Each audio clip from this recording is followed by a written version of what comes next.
I knew something was wrong the moment my daughter closed the door, but I didn't expect to hear the click, that sharp, final sound, like someone locking a storage shed, not a mother's bedroom. Her hand didn't even tremble.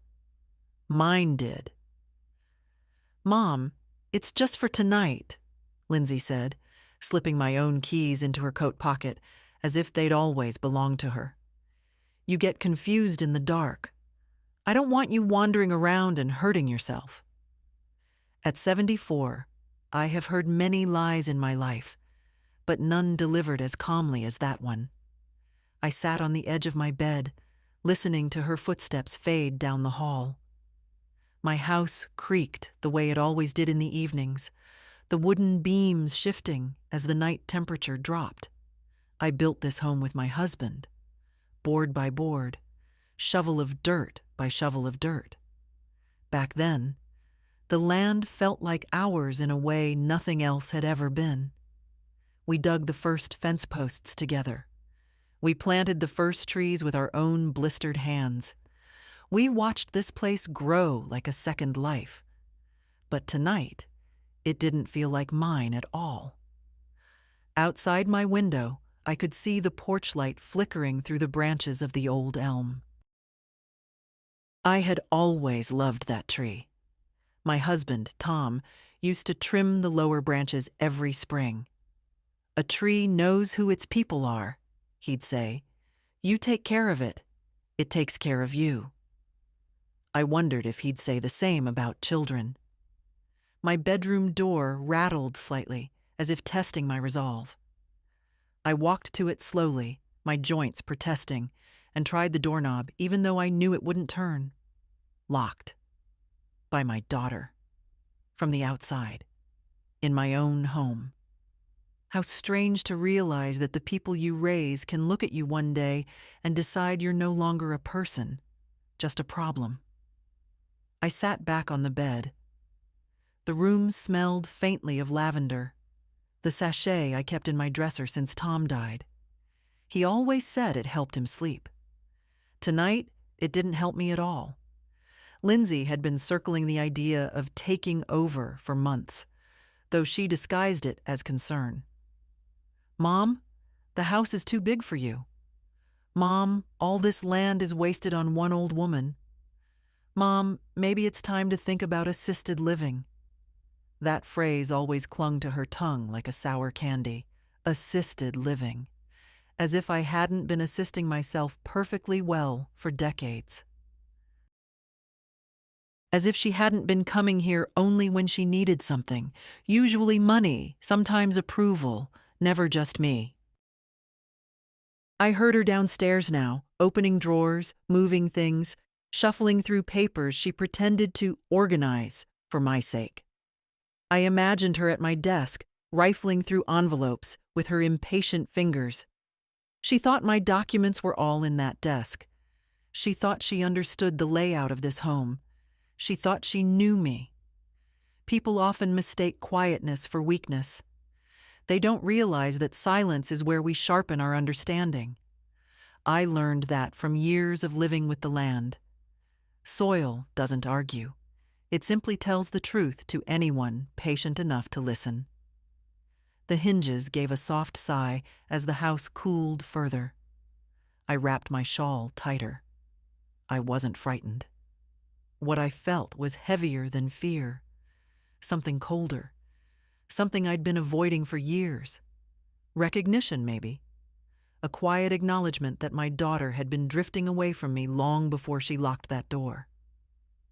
A faint clatter came from downstairs, a metal drawer closing. Then another. She was searching for something specific. My property deed, most likely. The one she believed she could manage for me. The one she assumed had both our names. The one she didn't know had been rewritten after Tom's death, with the help of a very thorough lawyer. I looked at the narrow shadow under the locked door. Lindsay thought she had trapped me, but I'd lived too long, lost too much, and buried too many fears to be scared by a lock. The night stretched on, quiet and steady, as if the house itself were waiting with me. I pressed my palm to the wooden door, feeling the grain beneath my skin, remembering how Tom sanded it himself to make sure it closed without sticking. This was my home, my room, my life. And though I didn't yet know what the morning would bring, I knew one thing with absolute clarity. Lindsay had made a very big mistake tonight. When I was younger, I used to think land was just dirt, a surface to stand on, nothing more. But the older I became, the more I understood what Tom always meant when he said, "Land remembers who worked for it." Maybe that was why I fought so hard for this place, harder than I ever fought for myself. And maybe that was why Lindsay wanted it. She didn't always, of course. There was a time when she loved running here barefoot, dragging her little red wagon through the garden beds, collecting rocks she believed were treasures. I can still see her hair tangled from the wind, hear her laughter echoing across the yard. When did that child disappear?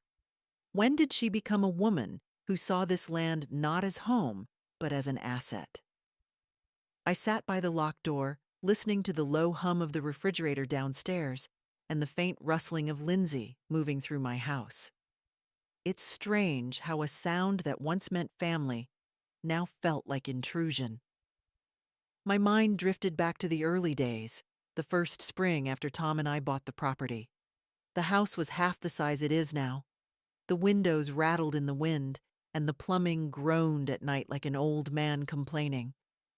But we didn't mind. We slept on a mattress on the floor, waking at sunrise to repair broken beams, plant saplings, mend fences. We worked until our hands cracked and bled, and then we worked some more. Those were the years when life was hard, but simple, and Lindsay was still small enough to think her parents were made of iron. Tom used to say, "A home is built twice, first with lumber, then with loyalty." I suppose that's why tonight cut so deep.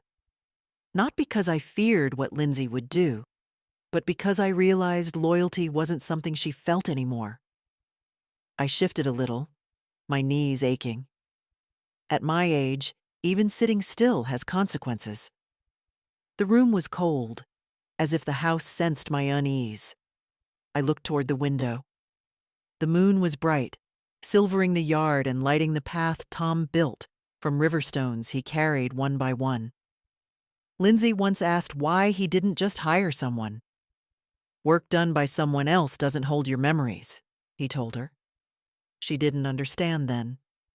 I'm not sure she ever did. Over the years, I watched her world grow sharper, faster, more material. She left for college, talking about internships and promotions. She came home for holidays, complaining about colleagues and traffic. She married a man who spoke of investments more than people. Somewhere along that timeline, the tenderness in her voice thinned. A distance formed that neither of us acknowledged. It was easier that way, to pretend the cold wasn't forming between us. But it was, inch by inch. The house remembers that too. I heard a drawer slam downstairs. Harder this time. Lindsay must have realized I hadn't kept my documents where she expected. She thinks she's organized, but she only understands order when she creates it herself.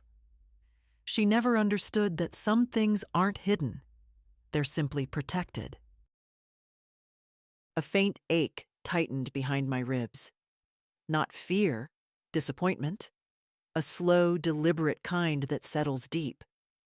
Because no matter how strained our relationship became, I never believed she would cross a line like this. Locking your own mother in a room is something you read about in newspapers, with strangers' names attached, not your child's. I got up and walked to the dresser. My reflection in the mirror startled me. The hard set of my mouth, the exhaustion around my eyes. I looked older tonight, but also clearer, as if something inside me had sharpened. On the dresser sat a small wooden box Tom carved for me the year Lindsay was born.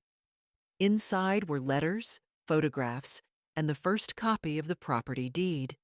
The paper had yellowed over the years, but the ink remained strong. Margaret Ellery, sole owner. Later, we added Tom's name, then removed it again after he passed. But Lindsay's name was never written there. Not once. The house creaked again, a long, slow groan that traveled through the floorboards like a warning. Then I heard Lindsay speaking on the phone, her voice clipped and irritated. No, she doesn't understand what's best for her. Yes, I'll handle it in the morning. Handle it. As if I were an overdue bill. I sat back on my bed and folded my hands in my lap. The night outside felt endless, but I wasn't restless anymore. A strange calm washed over me, the kind you feel when the truth finally settles into place. Lindsay didn't lock me in because she was worried. She locked me in because she believed she could decide my life for me, because she thought I had grown small enough to be managed. She forgot who I am, and somewhere deep down, I felt something stubborn and old rise inside me, something I hadn't felt in years, the quiet, immovable part of myself that learned to survive widowhood, financial strain, storms that tore down half our yard, and a grief that lived in the walls long after Tom was gone. The same part of me that would not, under any circumstances, be handled. The house settled again. The land breathed beneath it. And I realized the truth Lindsay would learn soon enough. You cannot take from someone what they built with their whole life. Not with a lock. Not with a lie. Not even with the authority of being their daughter. Morning would come. And with it, consequences. By the time the house went silent, I already knew Lindsay had taken more than just my bedroom keys. There was a heaviness in the air, a stillness that didn't belong to night, but to intention. Her intention. I eased myself off the bed and moved toward the door again, touching the cool metal of the handle. Locked. The kind of lock meant to keep things in, not out. I wondered if she realized how symbolic that was. A daughter locking away the very woman who carried her into this world. Downstairs, something scraped across the floor. The sound of my desk chair being dragged. She never handled furniture gently. She moved through life the way she moved through my house now, taking up space without asking whether she had the right. Papers rustled. The desk drawer opened. I could picture it. Her hand diving into the jumble of envelopes and notepads, convinced she would find neatly labeled folders waiting to make her plan easier. Lindsay always believed other people should be as organized as she imagined herself to be. A few seconds later came the sharp clack of metal. The lockbox. My heart sank a little. She had found it. "Damn thing," she muttered, her voice rising. The code, of course, wouldn't work for her. It was Tom's birthday.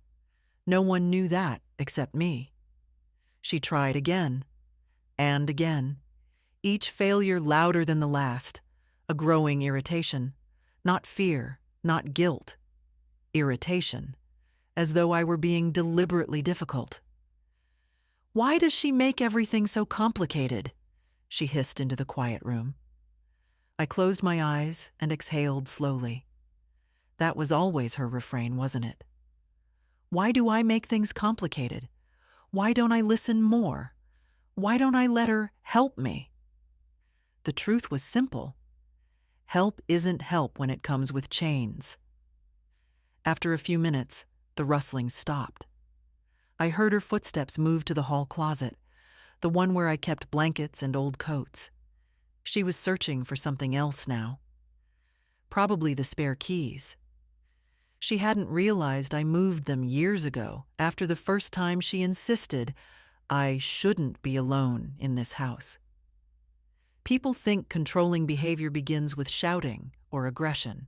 They don't understand. It starts with concern, concern that grows teeth. Lindsay's footsteps quickened. She opened the pantry, the linen cabinet, even the laundry room. Every door, every drawer, every container she thought would give her control. Then she came back upstairs. Her steps slowed near my bedroom door. "Mom?"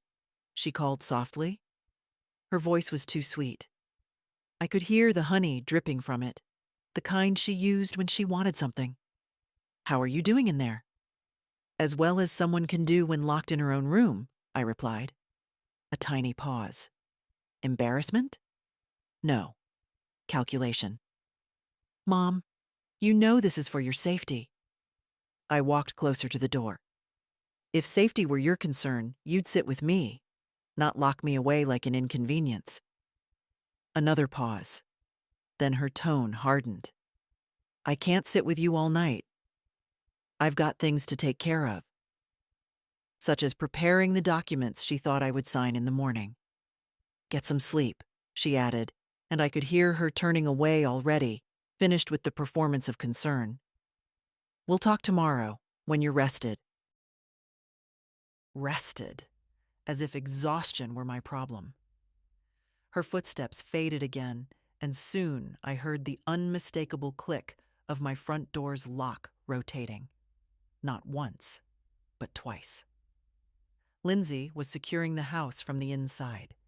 She didn't trust me not to leave my room, but she trusted no one else to enter. I sat down on the edge of the bed again, staring into the dimness. The darkness felt familiar, almost comforting. I had sat with darkness plenty of nights. Nights after Tom died. Nights after Lindsay's sharp words left wounds that didn't show on skin. But this darkness had shape. It had intention. It had my daughter's face. I heard paper tearing somewhere downstairs, then a zippered pouch, the one that held my checkbook. She opened it, sighing with frustration. No checks. I had moved them months ago. She didn't know where. She didn't know a lot of things. She didn't know the deed wasn't in the lockbox. She didn't know the trust documents were not in the desk drawer. She didn't know that last year, after she pressured me to choose a retirement home brochure just in case, I made an appointment with an attorney instead. She didn't know I'd learned to stop being naive. The stairs creaked again. Lindsay came up to the landing, breathed heavily for a moment, then spoke through the door. Not angry, not worried, just tired of being inconvenienced. "Mom, don't make this harder than it needs to be. I'm trying to fix your life before things get worse." Before things get worse. She meant, before I make decisions she can't control. She meant, before the land becomes legally unreachable. She meant, before I stop complying. I didn't answer. Silence unsettled her more than my words ever could.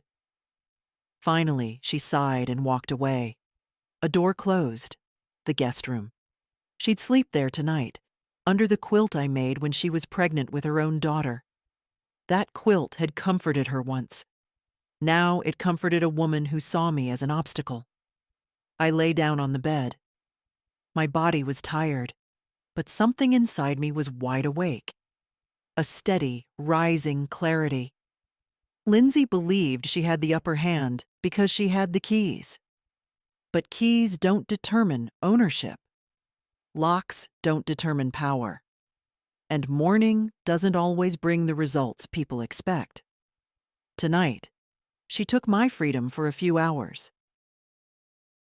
Tomorrow, she would learn what she had never bothered to ask. This house is mine. This land is mine. And my life, despite her efforts, is still mine to decide. The hours after midnight have a strange way of stretching themselves thin, like old fabric pulled too tight. They don't pass so much as linger, especially when you're locked in your own room, listening to a house that was once yours shift under someone else's intentions. Sleep wouldn't come. It hovered near me, then moved away whenever I closed my eyes. So I sat in the rocking chair Tom built, pulling my shawl close around my shoulders. The chair creaked softly, the way it always had, like a gentle protest. I used to rock Lindsay in this very chair when she was colicky as a baby. Back then, she clung to me as if I were her whole world. Funny how easily children forget who kept them alive in those early years. A cold draft slid across the floor, creeping up my ankles. The old house had always breathed at night, but tonight it felt different, like it was waiting for my decision as much as I was. Homes develop loyalties. This one had mine. Lindsay never understood that. To her, walls were walls, floors were floors, and land was a commodity.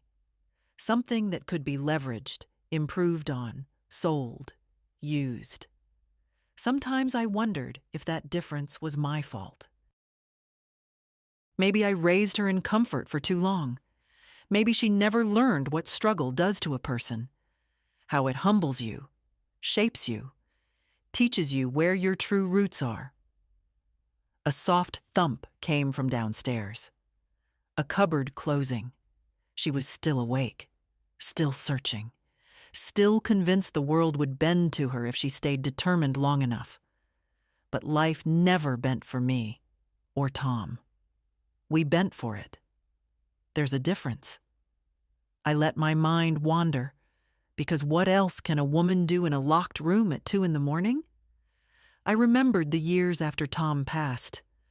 Quiet, aching years when Lindsay called every day at first, then every week, then only when she needed something. Mom, could you watch the kids? Mom, could you spot us a little for the roof repair? Mom, can you look at this document for me? And I did. Always. I told myself it was what mothers were for. But somewhere along the way, helping became expected, then demanded, then taken for granted. And somewhere inside myself, I stopped noticing the shift. Grief does that. It numbs you until one day you realize you've been giving pieces of yourself away without noticing how small you've become. Another sound drifted upstairs, the quiet rustle of paper. She was looking again. She wouldn't find what mattered. I had made sure of that long ago. Tom used to say, if you can't trust someone with your time, don't trust them with your property. It sounded harsh back then. Now it sounded like foresight.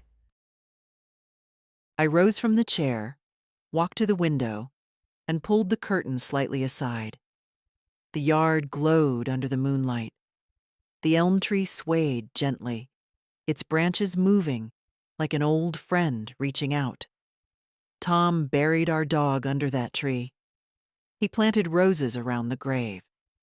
When Lindsay grew up and declared she didn't see the point of sentimental plants, I let her words pass through me like wind. Not everything needs to be explained to be sacred. Standing there in the dim light, I felt a stillness settle over my chest. Not resignation, but clarity. A kind I hadn't felt in years. I was done pretending. Done shrinking myself so my daughter could feel large. Done apologizing for existing in the home I built. Lindsay didn't lock me away because she worried I'd fall. She locked me away because she wanted freedom to take what she had already decided was hers.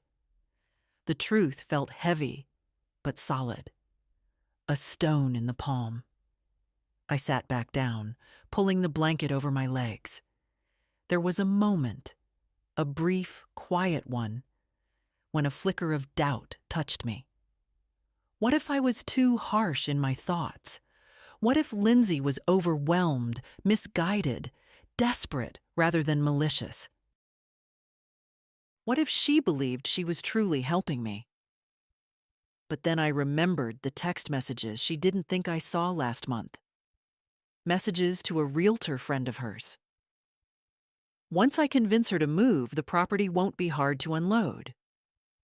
Unload. As if the home I lived in for 40 years were a piece of old furniture cluttering her future. No, my doubt didn't last long. The floorboards creaked somewhere near the staircase, Lindsay moving again. Then her voice floated up, muffled but sharp. "It's not like she can stop me," she said to someone on the phone. "She won't even realize what's happening until it's done." I didn't hear the other side of the conversation, but her tone tightened. "No, I'm not waiting anymore. I'm taking control tomorrow. This is the only way." Control. That word again. I'd heard it for months. Not from her directly, but in every suggestion she made, every decision she tried to make for me, every sigh of frustration when I dared to disagree. The years have taught me many lessons, but one above all. When someone tries to control your life, it's usually because they've lost control of their own. I leaned back in the rocking chair and let the night settle around me. I wasn't afraid. Not anymore. Something steadier had taken its place. The realization that Lindsay forgot a simple truth. A lifetime of being quiet does not mean you are powerless. It only means you've been waiting for the right moment to speak. And the morning would bring that moment. She thought the lock on my bedroom door was her victory. Tomorrow she would learn that it was only the start of her undoing. Morning announced itself long before the sun. Not with light, but with sounds. Lindsay's hurried footsteps downstairs, cabinet doors opening and closing, the impatient scrape of a chair against tile.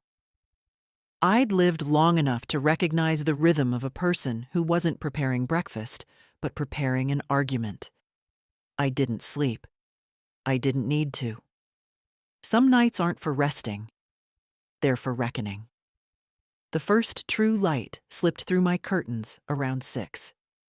Pale and cold, like winter coming early. I folded my blanket neatly and placed it at the foot of the bed. I wanted to meet the day standing, not sitting. When the lock finally turned, it echoed through the room sharper than it had the night before. Lindsay opened the door halfway, just enough to look inside without truly entering. "Morning, Mom," she said, with a brightness that belonged more to a realtor showing a house than a daughter addressing her mother. "Did you sleep?" Her eyes didn't wait for an answer. They scanned the room, checking whether I had tried to force the door, climb out the window, or rearrange anything. She looked at me like she was surveying damage. "I slept enough," I replied. "Good," she said briskly. "We've got a lot to talk about." She stepped aside, motioning for me to come out, as if the hallway were her domain and I were a guest. Her posture told me everything. She believed she had the advantage. And why wouldn't she? She'd spent the night rewriting the narrative in her mind. She wasn't the villain. She was the responsible daughter. She wasn't imprisoning me. She was managing a situation. She wasn't taking from me. She was helping me make adult decisions. I walked past her slowly, deliberately, not because my joints hurt. They did. But because I refused to rush for a woman who locked me in a bedroom. She followed me downstairs, speaking before my foot even touched the last step. "I need you to listen with an open mind this morning," she began. "I know last night seemed dramatic, but sometimes you have to take firm steps to protect someone you love." Protect. There was that word again, stretched thin from overuse. In the kitchen, a stack of papers lay on the table. arranged neatly as if for a client meeting. Contracts, estimates, brochures, her whole strategy laid out like breakfast. I pulled out a chair but didn't sit. Lindsay slipped into her role effortlessly. She smoothed her blouse, straightened the papers, and lifted her chin. "Mom, I talked to some people last night," she began, tapping the first document. "Professionals. The market is strong right now, and your house could sell for a significant amount. More than enough to secure you a comfortable place at Willow Ridge Assisted Living." I raised an eyebrow. "You spoke to professionals about selling my home while I was locked in my room?" She flushed faintly, but pressed on. "I needed to be prepared. This is a big step for both of us. Not both of us. For her." She slid the first document toward me. "This is the preliminary evaluation. A highly reputable agent came by last month and—" "I don't recall inviting anyone," I said. "You didn't need to," she replied quickly. "I gave permission." Because in her mind, my life was an extension of hers. She moved to the next stack of papers. "This is a placement brochure for Willow Ridge. They have excellent medical care, social programs, on-site transport." "I'm not moving," I said plainly. She blinked, as if I'd interrupted her mid-sentence in a language she didn't understand. "Mom, you have to be realistic. This property is too much for you. The land alone requires maintenance you can't keep up with. And what happens if you fall? What happens if—" "I've been maintaining this land for 40 years, I said. "Yes, but you're 74, she snapped, her patience fraying. "We can't pretend you're the same woman you used to be." Ah, there it was, the thing she'd wanted to say for months. I looked at her across the table, the sharp lines of her face, the tightness in her jaw, the restless tapping of her fingers. She wasn't thinking about my safety. She was thinking about efficiency, convenience, profit. She pushed a pen toward me. "Let's just sign the evaluation paperwork. It doesn't mean you're selling yet. It just lets us move forward." Us. I didn't touch the pen.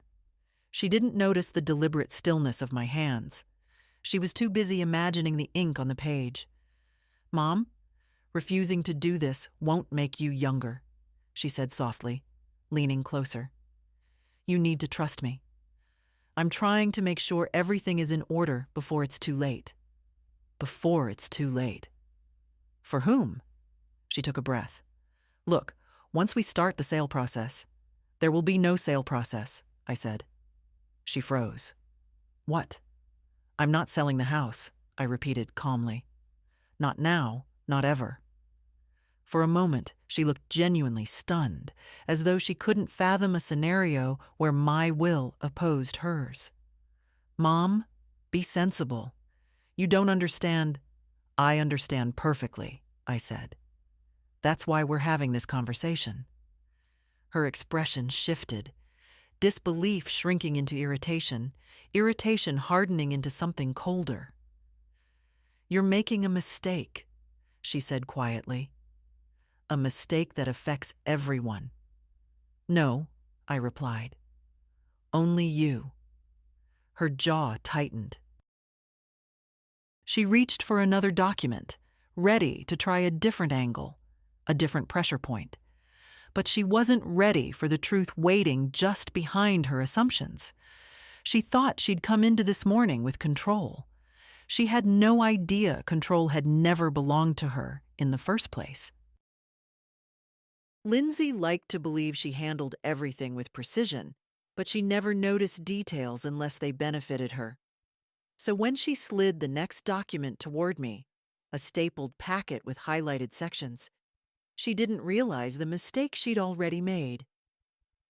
"This is just the preliminary authorization," she said, tapping the top page. "It lets the agent access property records and begin the evaluation. Nothing binding." I looked down at the packet without touching it. The first page was printed last night, the ink still slightly raised. "You typed this yourself," I said. Lindsay stiffened. "I filled in the necessary parts, yes. It's standard." "It's not a standard form." "Mom, don't start picking at technicalities." She rolled her eyes, irritation slipping through the cracks in her polished tone. "It's a simple document. It just gets the ball rolling." She didn't hear how she spoke to me, not like a daughter, but like someone instructing a client too old to understand her own interests. "I want you to sign here," she said, sliding the pen forward again. Her nails were painted a sharp winter white. I remembered when she used to chew them down to nothing during exams. Now they were perfect, manicured, controlled, an image she worked hard to maintain. I didn't pick up the pen. Instead, I looked at the name printed at the top of the form: Lindsay A. Rowan, authorized family representative. "Who authorized you?" I asked. She blinked. "Once? Twice?" "What?" "This line," I said, tapping it gently. "Where it says you're the representative. Who appointed you?" She sighed as if I were being deliberately obtuse. "Mom, it doesn't matter. It's just wording. Everyone expects a family representative when dealing with older clients." "Older clients," I repeated softly. She didn't even hear herself. "I'm not signing." Her patience snapped so quickly I could almost hear it. "Oh, for God's sake, Mom," she said sharply. "Why do you always make everything harder? I'm trying to help you. I've spent half the night arranging things you should have arranged years ago." I looked at her. Really looked at her. The tight lines around her mouth. The hollow beneath her eyes where ambition had carved out space for itself. The desperate energy of someone convinced their future depended on the decisions they forced onto others. "Your help," I said calmly, "seems to benefit one person." "That's not true." "It is. And it's you." Her jaw clenched, but she didn't deny it the second time. She reached into her tote bag, the big structured one she always carried, and pulled out a thin manila folder. She opened it with a flourish, as if she were about to reveal a brilliant surprise. "A buyer is already interested," she said. My stomach tightened, not with fear, with clarity. "You found a buyer before talking to me?" "I had to move quickly," she insisted. "Properties like this don't stay available long. The housing market is volatile. Timing is everything." "Timing," I repeated. "And money. Don't forget money." Her eyes flashed. "Don't twist this. I'm doing what's necessary. You can't keep living on a property you can't maintain. The land is too much for you. The taxes are too much for you. The upkeep is too much for you." "You don't know anything about the taxes," I said. "Or the upkeep." "Yes, I do. I checked last month." "You checked because you wanted numbers to justify your decision." She slammed the folder shut. "This is going nowhere. You are being stubborn for no reason." "No," I said. "I simply know more than you think I do." A flicker of uncertainty crossed her face. The first of the morning. "What's that supposed to mean?" "It means you should have read the county records before you printed these papers." She frowned. "I did. Everything matches." "No, Lindsay, it doesn't." Her eyes narrowed. "What are you talking about?" I motioned toward the packet she'd pushed across the table. "For someone who prides herself on being thorough, you overlooked a crucial point. This house and the land it sits on aren't the same property." She hesitated. "What?" I sat down slowly, letting the truth settle between us like dust. "The house was added to the original deed 32 years ago, but the land, the full acreage, is older. and its legal classification hasn't changed since the day Tom and I bought it. So? She snapped. So, I said, the sale of the house does not automatically include the land, not without the landowner's explicit consent. She stared at me as if trying to translate a language she didn't speak. You're the landowner, she said. Obviously. I shook my head. I'm the sole landowner. No secondary signatures allowed, no transferable rights, no implicit inheritance. She blinked again, slower this time. That's impossible, Dad. Your father insisted on it. My voice softened, not for her sake, but for his memory. He wanted the land protected. He made the lawyer draft it that way. She swallowed. I didn't see any of that in the documents. You didn't see them, I corrected gently, because you've never seen the real ones. Her face drained of color. Then what was in the lockbox? Things I didn't mind you finding. The silence that followed was thick and heavy and honest. For the first time, Lindsay realized she didn't have control. Not last night. Not this morning. Not ever. I watched her stare at the papers she'd printed, her whole plan unraveling one thread at a time. She wasn't ready for the truth, but she would face it soon enough. The land was mine. The house was mine. And every decision she thought she'd made for me was nothing more than an illusion she built to hide from her own fear of losing control. She'd spent the night preparing her version of the future. But the truth, my truth, was about to start its own morning. I waited until Lindsay left the kitchen before moving toward the hallway. My joints ached from the long night, but something steadier pushed me forward.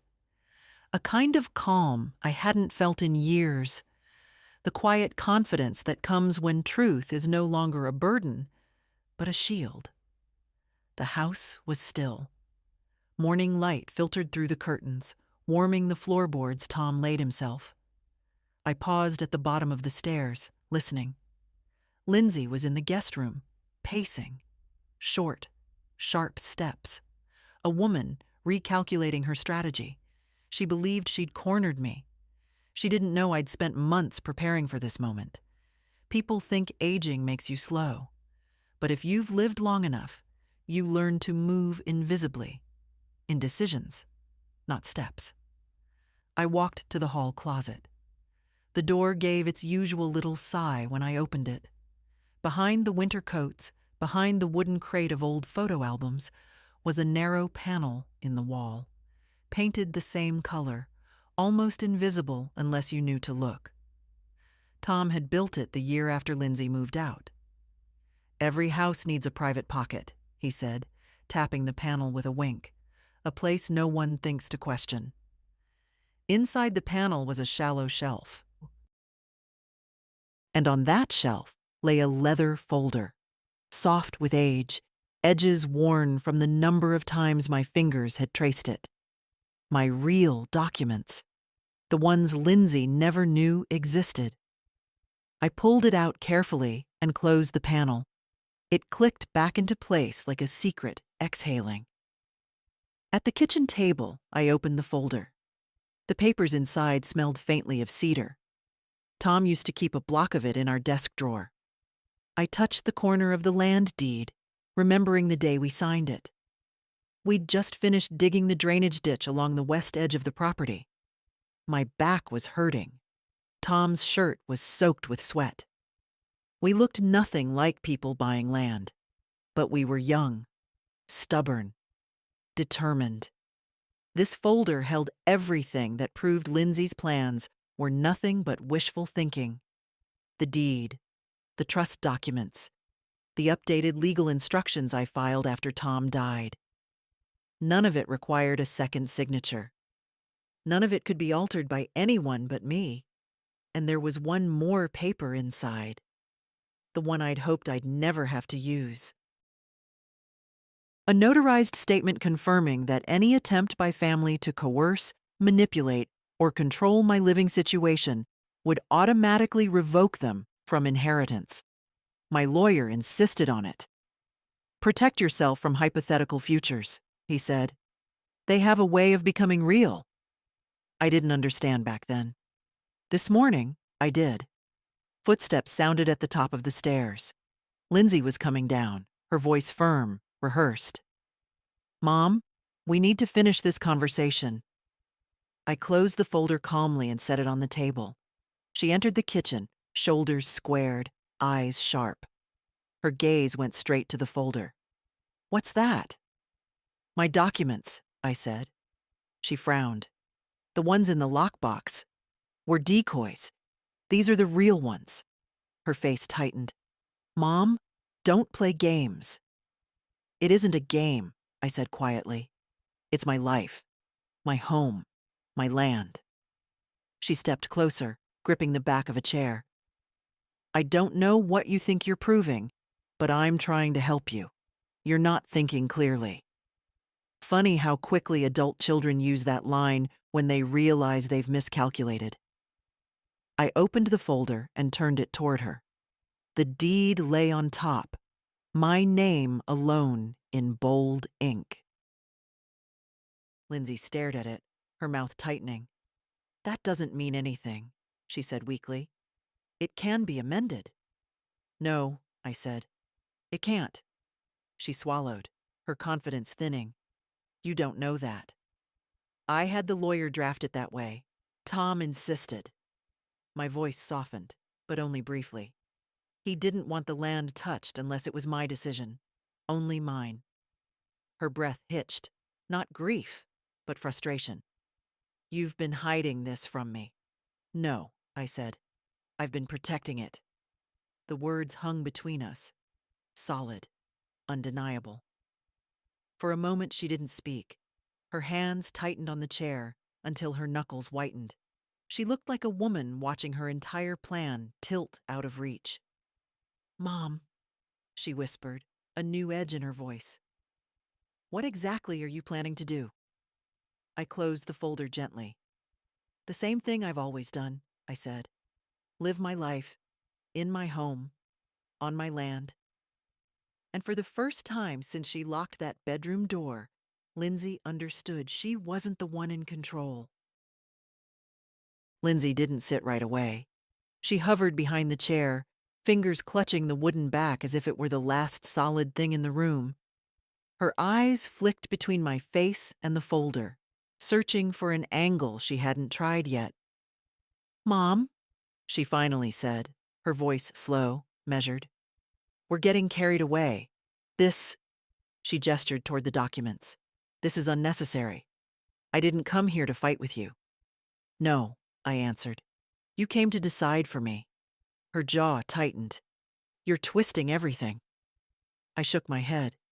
I'm describing everything. For a moment, neither of us breathed. Old houses, no tension. The air thickened until even the walls seemed to lean in. Lindsay pulled the chair out and sat stiffly. She rested her palms on the table, flattening them as if trying to anchor the conversation. Let's start over. Her tone softened, but it wasn't softness born of love. It was strategy. I shouldn't have locked you in your room. That was too much. I looked at her. Too much, I repeated quietly, as though tasting the words. You locked your mother in a room because she disagreed with your plans. That isn't too much, Lindsay. That's a boundary crossing so deep you don't even see it. Her lips pressed into a thin line. I was trying to prevent you from hurting yourself. I wasn't the one hurting me, I said. She flinched at that, the smallest betrayal in her face, but real. Then, like someone catching themselves slipping, she straightened her shoulders. This property is overwhelming you, whether you admit it or not. You can't keep going like this. You need help. Help is what you offer when someone asks, I replied. Control is what you take when they don't. Lindsay's eyes hardened. So you think everything I'm doing is selfish? I didn't answer right away. I let the truth settle like dust. I think everything you're doing is about you, I said at last. Not my safety, not my well-being. You're afraid I'll make choices you can't influence. That's not fair. It's accurate. She pushed back from the table, the chair legs scraping the floor sharply. Fine. Then tell me what you think is really happening here. I folded my hands on the table. You're afraid, I said softly. Afraid of your marriage falling apart, afraid of bills you can't pay, afraid of the life you built standing on unsteady ground. And instead of dealing with your own fear, you're trying to secure a future using something that doesn't belong to you. She stared at me as if I'd slapped her. I don't need your land, she snapped. You need control, I corrected. And you thought taking mine would give you some. Her throat worked. A tiny tremor ran through her fingers. It was the first honest thing about her this morning. I'm your daughter, she whispered. I should be the one helping you. You should be the one caring for me, I replied. Those are not the same things. Silence stretched between us again, long, thin, unblinking. Then Lindsay reached for the folder. I placed my hand on it before she could touch it. No? She froze, fingers inches from the leather. You don't get to handle this, I said quietly. Not anymore. Her voice cracked, sharp and brittle. Why are you doing this to me? To you, I repeated, the bitterness rising but controlled. Lindsay, you locked me in my own bedroom. You tried to take my keys. You looked through my private papers. And you planned to move me out of my home without my consent. Why are you asking what I'm doing to you? Ask yourself what you've been doing to me. Her lips parted, but no words came out. She wasn't used to hearing the truth spoken without apology. You raised me to be strong, she finally said, eyes shining with anger rather than emotion. You taught me to take action. Now you're punishing me for it. No, I said. I'm stopping you. That's different. Her breathing grew uneven. Then she leaned forward, lowering her voice as if we were negotiating something delicate. You don't understand how much is at stake. I understand exactly, I said. You wanted to reshape your life using mine as the foundation. But I'm not your foundation. I'm not your safety net. I'm not your resource. I'm your mother. Those last words seemed to hit her harder than anything else. Mothers are supposed to want what's best for their children, she murmured. And children, I answered, are supposed to remember their mothers are human beings.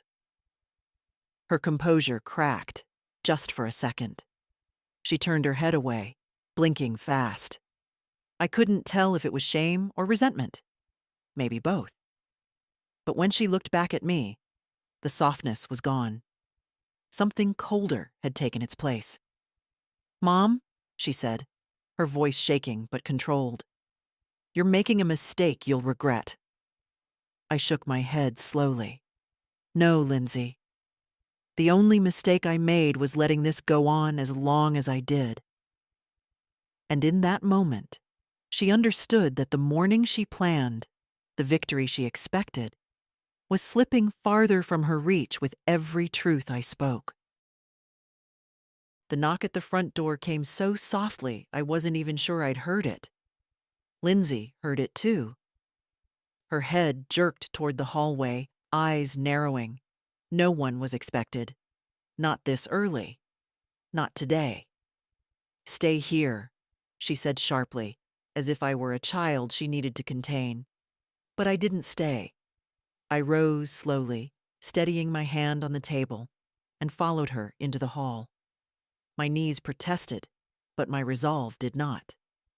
Lindsay opened the door only a few inches.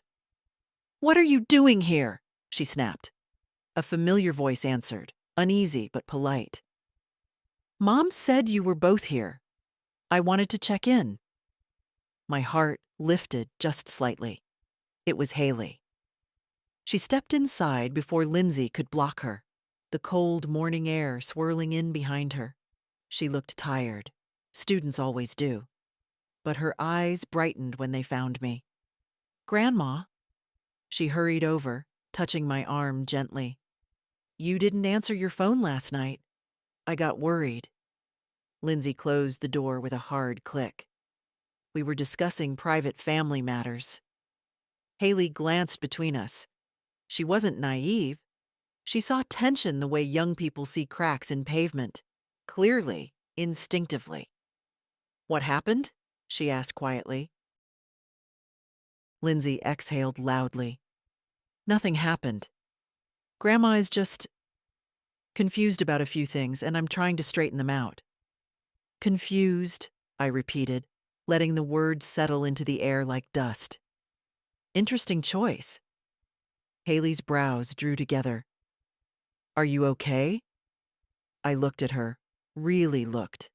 At the gentle concern in her face, the earnestness Lindsay once had, before life hardened her edges. And for the first time since last night, my chest loosened. "I'm fine," I said. "But a few things have happened." Lindsay stepped between us. "Mom, don't start this. Haley doesn't need to be dragged into something she doesn't understand." Haley crossed her arms. The same stubborn gesture her grandfather used when someone lied to him.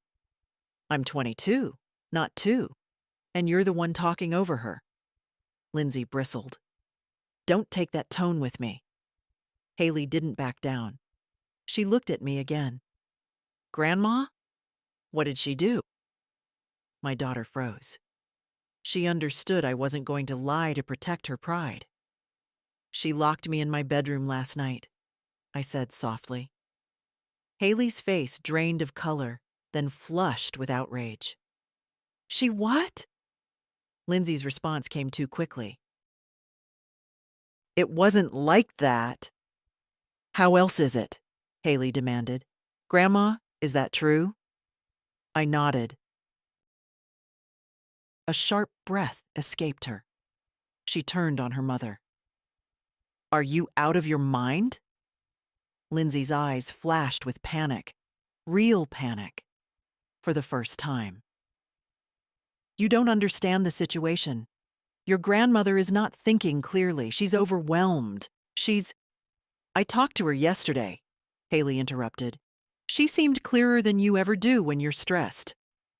That stung Lindsay. I saw it. Haley moved closer to me, lowering her voice. "Did she take anything else? Your phone? Your keys?"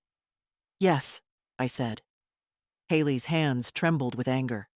"Mom, this is insane. You can't treat her like this." "She's exaggerating," Lindsay said quickly, voice rising. "This is exactly why I didn't want you involved. You always take her side." "Her side?" Haley's voice cracked, not from weakness, but disbelief.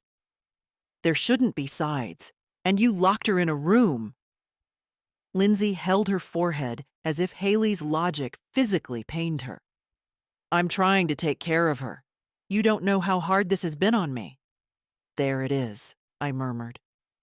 Haley heard me. Lindsay pretended not to.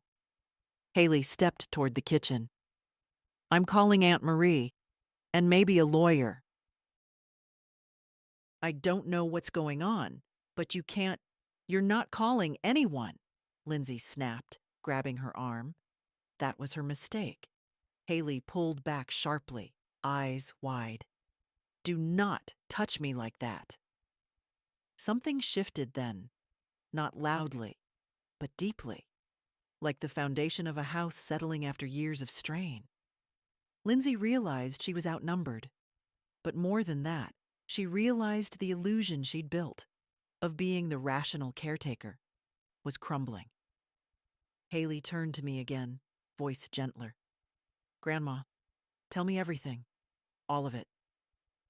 I looked at her, at the sincerity, the readiness, the fierce love she thought she had to hide to not upset her mother. And I understood Tom had been right. Roots matter. Some travel farther, some stay true. I rested my hand over hers. We'll talk, I said softly, but not here, not with emotions flaring. Behind us, Lindsay let out a shaky breath, half frustration, half fear. Haley, she said, voice small for the first time. Don't let her twist things. I'm your mother. And she's my grandmother, Haley replied, her tone flat, honest. The difference is only one of you treated me like family today. Lindsay's face faltered. And the morning, which she believed would give her leverage, was suddenly slipping out of her grasp entirely. Haley followed me into the living room, while Lindsay stayed rooted in the hallway, as if moving might make everything worse. Maybe she finally understood it already had. I lowered myself into the armchair near the window. Haley sat on the edge of the couch, leaning forward, her eyes searching my face. Grandma, what exactly happened last night? I didn't rush. I spoke the way older women do when the truth has been sitting inside them too long, slowly, evenly, without dramatics. Your mother locked me in my bedroom, I said. Took my keys, took my phone, went through my papers. She said it was for my safety. Haley's jaw tightened. That's not safety. That's control. I nodded once. Yes. Her hands curled into fists in her lap. I can't believe she would do that. You can, I said gently. You simply didn't want to. She swallowed hard. Does she know you know everything? About the buyer? The papers? She knows now. Haley leaned back, exhaling slowly. The truth was settling onto her shoulders, heavy but necessary. But why? She asked quietly. Why would she go this far? Fear, I said. And the belief that her vision of the future matters more than my present. Haley shook her head. That doesn't excuse it. No, I agreed. It explains it. People excuse themselves with explanations. She stared at the floor, her breath uneven. She was angry, but underneath that anger was something softer. Hurt. A daughter realizing her mother wasn't the person she thought. I remembered feeling that once too, though under very different circumstances. Haley finally looked up. What did she plan to do today? Present me with paperwork, I said. Convince me to move out, sell the property, sign things she prepared without my knowledge. Haley's face tightened. She thought you'd just agree? She thought I was manageable. I met her eyes. She forgot I've lived 74 years managing myself. For a moment, Haley smiled. A small, sad smile, but real. Then it faded. What happens now? She asked. Before I could answer, Lindsay appeared in the doorway. She didn't enter the room. She hovered there, arms crossed, eyes red but defiant. Are you done poisoning her against me? She asked quietly. I didn't respond. Haley did. No one poisoned me, she said. I'm listening. Something you didn't do. Lindsay flinched but didn't reply. She looked at Haley the way people look at someone who used to be predictable but no longer is. Mom? Lindsay said, directing her gaze at me now. Whatever narrative you're spinning, it won't change the fact that you need help. And you need control, I said calmly. We're both telling the truth. Her eyes glossed with anger, or maybe shame. Hard to tell. Haley rose from the couch. Mom, you hurt her. You can't pretend you didn't. I was trying to protect her. By locking her up? Haley's voice cracked, and the room fell utterly still. If Dad did that to you, you'd call the police. Lindsay opened her mouth, closed it, opened it again. No defense came. That silence was more honest than anything she'd said all morning. Haley stepped closer to me. "Grandma, do you want me to stay? Or call someone? Or I want you to sit," I answered softly. "I want you to breathe." She sat. Lindsay's voice came again, smaller now. "Mom, please, don't do this. Don't make this bigger than it is." I looked at her, my daughter, a woman who no longer recognized the boundaries of love. "It already is bigger," I said. "You made it so the moment you turned the key." Haley's eyes filled, though she blinked the tears back quickly.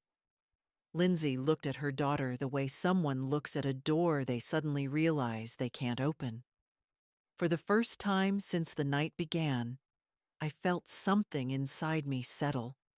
Not peace, not victory. Just the quiet knowledge that the truth had finally stepped into the room, and none of us could pretend not to see it. I reached for the leather folder again, not to flaunt it, but because truth sometimes needs paper to stand on. Lindsay watched my hand, tense as a cornered animal, unsure whether to fight or retreat. "Sit," I said quietly. She didn't move. Haley took a single step toward her mother. "Just sit down." Lindsay relented, lowering herself slowly into the chair across from me. Her shoulders hunched slightly, as if the weight of the morning had settled there. I opened the folder and pulled out the deed. The thick, official paper lay flat against the table, edges worn by years of being touched but never surrendered. "This," I said, sliding it toward her, "is the land deed, the full acreage. Your father and I signed it 40 years ago. It was amended after his death. My lawyer updated it exactly as he would have wanted." Lindsay didn't touch it. She stared at her reflection in the glossy wood of the table instead. "What does it prove?" she murmured. "It proves," I answered steadily, "that everything you planned last night was built on assumptions, and none of them match reality." I pulled out the second document. The trust paper, notarized, firm. "This states that the property cannot be evaluated, transferred, or encumbered without my explicit, voluntary consent. No representative signatures, no family proxies, no safety reallocations. Only me." Haley inhaled sharply. Lindsay's face hardened, a small twitch pulling at the corner of her mouth. "You hid this," she said. "I protected it," I corrected. "There's a difference." Her gaze snapped to mine. "From me?" "Yes." The word hung in the air like a bell stroke. Undeniable, echoing, final. Haley shifted closer to me, her hand brushing my arm lightly, grounding me. Lindsay noticed. Something in her expression flickered. Envy, maybe. Loss, certainly. I took out the last page from the folder, the one my lawyer insisted on, the one I signed with a heavy heart months ago. "This document," I said, tapping the top, "revokes inheritance rights if coercion, manipulation, or attempts to force relocation are used against me." Lindsay's breath caught. "What?" "It's legal," I said, "and enforceable." "You're threatening me," she whispered. "No," I said. "I'm informing you. You crossed a line last night. I want there to be no confusion about it." Her face twisted, anger trying to swallow shame. "I was trying to help you. Everything I did was to help you." "You locked me in a room," I said softly. "People don't help out of fear. They help out of love. What you did wasn't love." Haley whispered. "Mom, you can't argue that." But Lindsay didn't look at her. She looked only at me, eyes burning. "I'm your daughter," she said, voice raw. "How can you put something like that on paper?" "Because," I answered gently. I know human nature, and I know you. And I needed to protect myself from any future where desperation might override compassion. Lindsay trembled, not dramatically, but subtly, the way strong people shake when they realize their strength was never aimed at the right thing. You think I'm a monster, she said quietly. No, I replied. I think you're lost, and you tried to drag me with you. A tear slipped down her cheek, surprising us both. She wiped it away angrily. Haley looked at her mother, really looked, and whispered, Mom, you hurt her, and she's telling you the truth. Lindsay's breathing turned shallow. Her voice cracked around the edges. I didn't think. That, I said softly, is the problem. You didn't think. You only decided. She stared at the documents, the physical evidence that her imagined authority was nothing but vapor. Mom, she whispered, what do you want me to do? I closed the folder. Accept, I said, that my life is mine, and my home stays with me. And for the first time, Lindsay had no words at all. Lindsay stayed seated, but her posture changed. Her back no longer straight, her shoulders no longer squared. She looked smaller, not in age, but in certainty, as if she finally understood. The ground beneath her wasn't as level as she'd believed. Mom, she said, her voice low, almost trembling, I didn't come here to fight you. I came because I'm scared. Everything feels like it's falling apart, and I needed to fix at least one thing. And you chose me, I replied gently, because I was the easiest thing to rearrange. Her breath hitched. No, I chose you because you're my mother. And that title, I said, doesn't give you ownership. Something in her eyes broke open then, not wide, but enough. Vulnerability, real and raw, showed itself for a brief moment before she pushed it back down where no one could reach it. Haley stood quietly near the door, arms folded. Not defensive, protective. She wasn't taking sides. She was witnessing truth. Sometimes that's harder.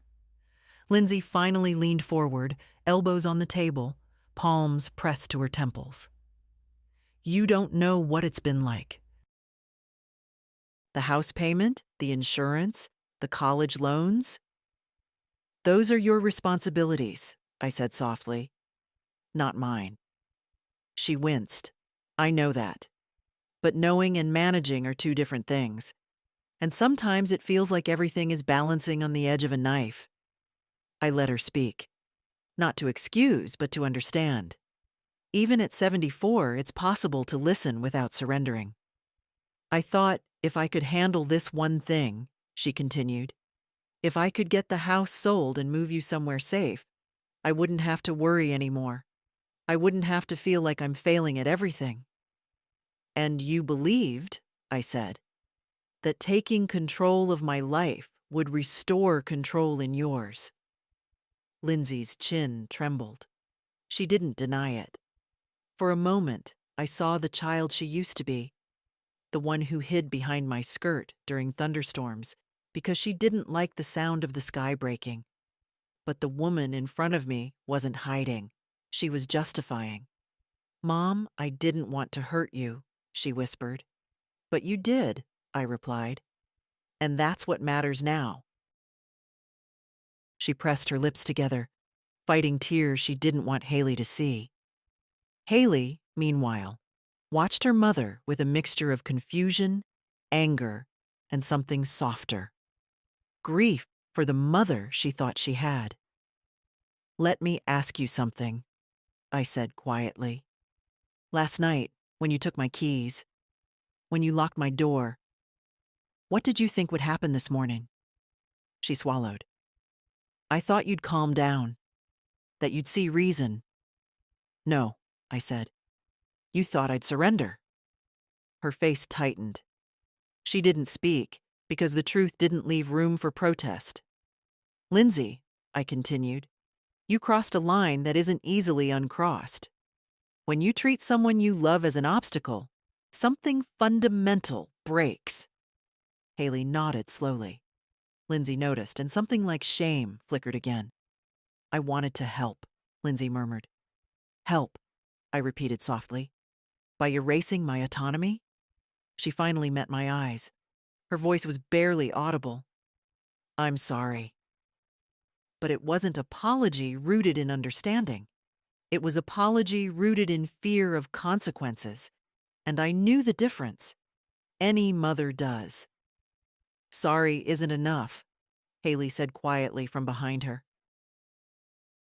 You have to stop deciding for her. Lindsay turned to her daughter, wounded. I was thinking of all of us. And forgetting one of us, Haley answered. Another tear slid down Lindsay's cheek. She brushed it away quickly, but not quickly enough. Mom, she whispered, I don't know how to fix this. You fix it, I said, by letting go of what was never yours to hold. Lindsay drew a shaky breath, the kind a person takes when their world shifts in a way they cannot reverse. She'd pushed me into a corner last night, believing a locked door could keep truth out. But today, sitting at my kitchen table with the documents in front of her and her daughter behind her, she realized something she should have known all along. You cannot force a woman to surrender what she built with her own hands and her own life. And you cannot lock dignity behind a door.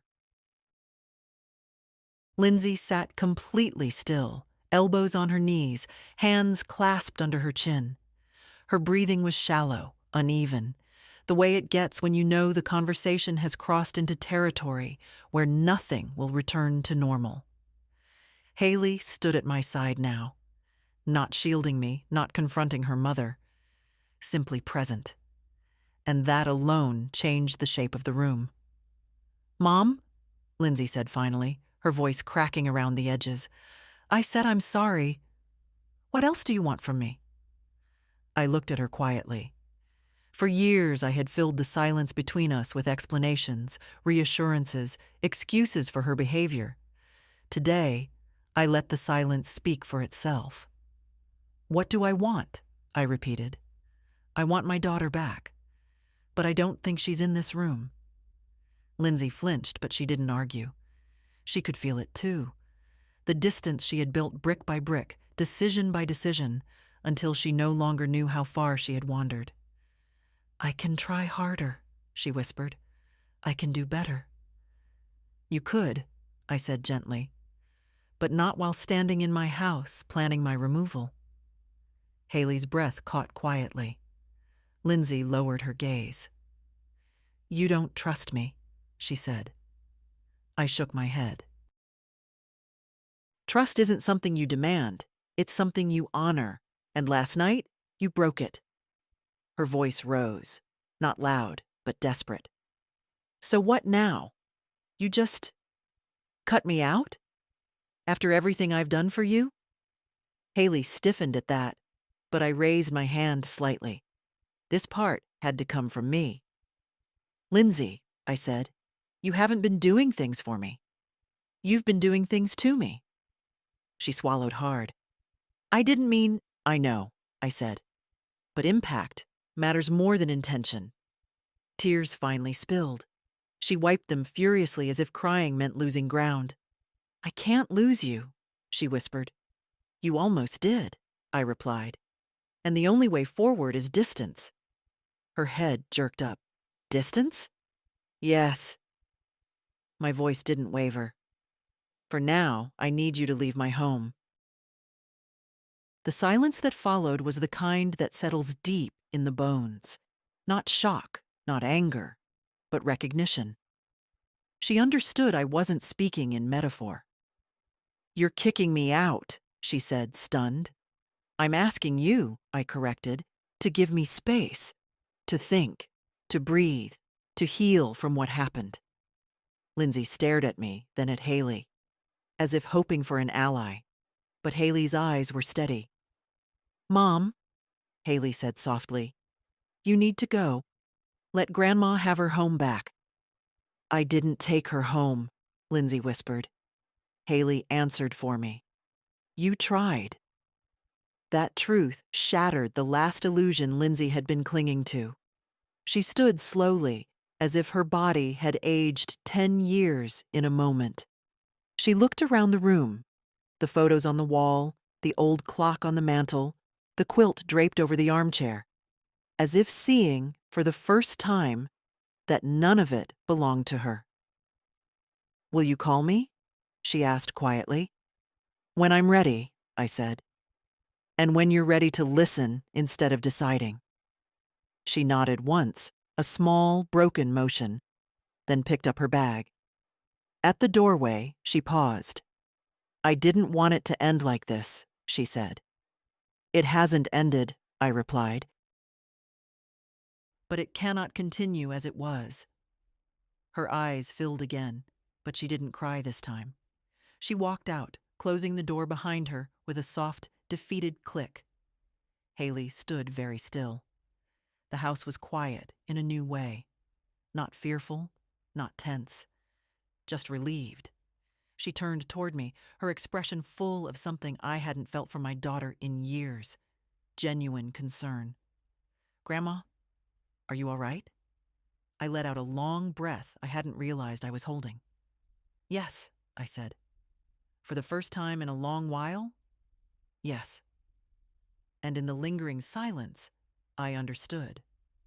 Removing someone isn't the hardest part. Realizing you waited too long to do it, that's what stings.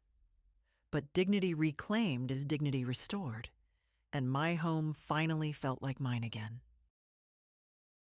After Lindsay left, the house exhaled. Not loudly, not dramatically, but with that subtle shift old homes make when tension no longer presses against their walls. I sat for a moment at the kitchen table, my fingers resting lightly on the closed leather folder. Haley hovered nearby, unsure whether to sit or stand, like someone afraid to disturb a fragile balance. "Grandma," she said gently, "you don't have to deal with all of this alone." I gave her a small smile. "I know, but I also know I'm capable." She nodded, though worry still clung to her expression. She had witnessed enough to understand the weight of the morning. "I need to call my attorney," I said. Haley blinked, surprised. "Right now?" "Yes. If something is broken, you reinforce it before the crack widens." She didn't argue. She just handed me my phone, the one Lindsay had taken, now retrieved from her abandoned tote bag. For a moment, I held it in my palm, feeling its simple, familiar weight. Funny how something so small could symbolize so much. Autonomy, safety, the ability to reach out. I dialed the attorney's office. They knew my voice. They didn't make me explain more than necessary. "Yes," I said calmly. "I need to update the trust and the inheritance clause, and I want to review the emergency power of attorney instructions." Haley's eyebrows lifted, impressed but not surprised. When I hung up, she asked softly, "Are you changing your will?" "I'm clarifying it," I corrected. "There's a difference." She hesitated. "Because of Mom?" "Because of reality," I said. "Your mother made choices yesterday that revealed truths I can't ignore. Love doesn't erase responsibility." Haley lowered her gaze, tracing the grain of the wood table with her finger. I don't understand how she thought she had the right. "People confuse their fear with entitlement," I said. "And they confuse their intentions with permission." We sat in silence for a moment, listening to the house settle again. A bird chirped outside. Life moved on, indifferent to our human storms. I opened the folder one more time and laid out the papers. The deed, the trust, the notarized amendment protecting me from coercion. I added one more sheet, a new durable power of attorney document the lawyer mailed me months ago. It needed only one signature to take effect. I slid it toward Haley. She looked up sharply. Grandma? No. You don't have to do that for me. I'm not doing it for you, I said. I'm doing it for me. You listen. You don't push. You don't decide for me. That is exactly the kind of person I can trust, with responsibility I hope neither of us will ever need. Haley swallowed hard. Are you sure? Completely. Her eyes shone, not with pride, but something deeper. Gratitude, maybe, or a kind of humility Lindsay had misplaced long ago. She signed. A small signature, but steady. No tremor of ego. No rush. Just respect. I placed the papers back into the folder, closed it, and tied the leather strap. A symbolic act, yes, but also a final one. Haley exhaled softly. What happens with Mom now? I looked out the window at the land Tom and I once worked with our bare hands. 40 years of mornings, storms, planting seasons, and a lifetime of knowing what truly belonged to me. She needs time, I said. Time to understand what she crossed. Time to face her own life without leaning on mine. And you? Haley asked. I need peace, I answered. This house deserves it, and so do I. We sat quietly together. No rush, no fear, no locked doors. Just two women. One old enough to have lived several lives, one young enough to learn from them. Sharing a space returned to its rightful balance. For the first time in years, the future didn't feel like something being taken from me. It felt like something I had reclaimed. The afternoon light stretched long across the living room floor, warm and steady. The kind of light that doesn't demand anything, only offers. Haley had gone upstairs to change the sheets in the guest room, insisting I deserved a peaceful night after the one I'd endured. I let her. Not because I needed the help, but because sometimes accepting kindness is its own kind of strength. I walked slowly to the front door and opened it. The air outside smelled of cut grass and damp earth, the scents Tom always said were the breath of honest land. The elm tree cast its familiar shadow across the yard, swaying slightly as if greeting me.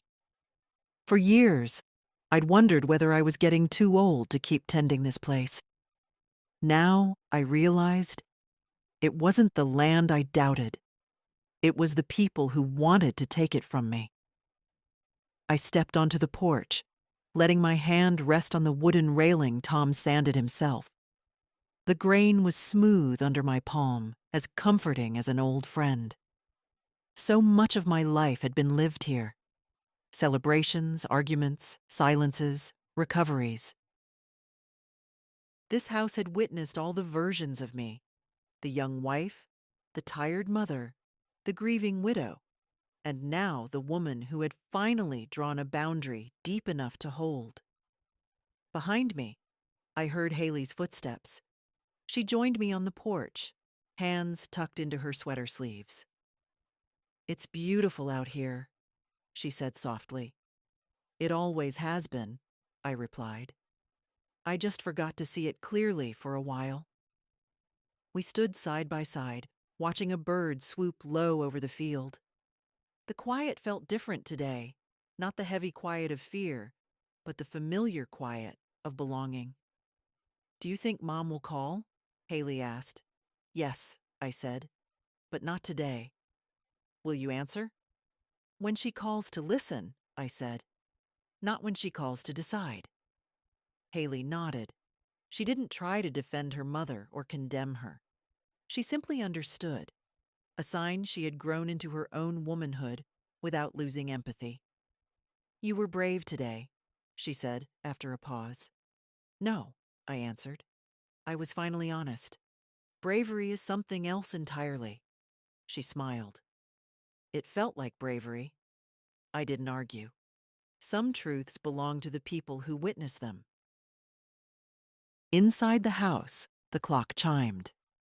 A soft, steady sound that marked time not as something slipping away, but as something continuing. I felt the weight of the morning lift gently from my shoulders. Not gone, no. Memories rarely vanish, but transformed into something I could carry without bending. "I'm proud of you," Haley said suddenly. I turned to her. "For what?" "For choosing yourself," she said. "Most people your age don't. They let others make decisions because it's easier." I looked back at the land stretching out in front of me, golden under the late sun. "Easier doesn't always mean better," I said. "Your mother forgot that." "I won't." We stood there until the light shifted cooler, until the breeze brushed our faces like a reminder that evenings still belonged to me. This home still belonged to me. My choices, my dignity, my name on the land, all still mine. And as I closed the door behind us, something inside me settled completely. Not triumph, not revenge, just the quiet, steady sense of a woman returning to herself. My life had not been taken. It had simply been waiting for me to reclaim it. And I finally had. If my story resonated with you, leave a comment or follow. Your voice matters too.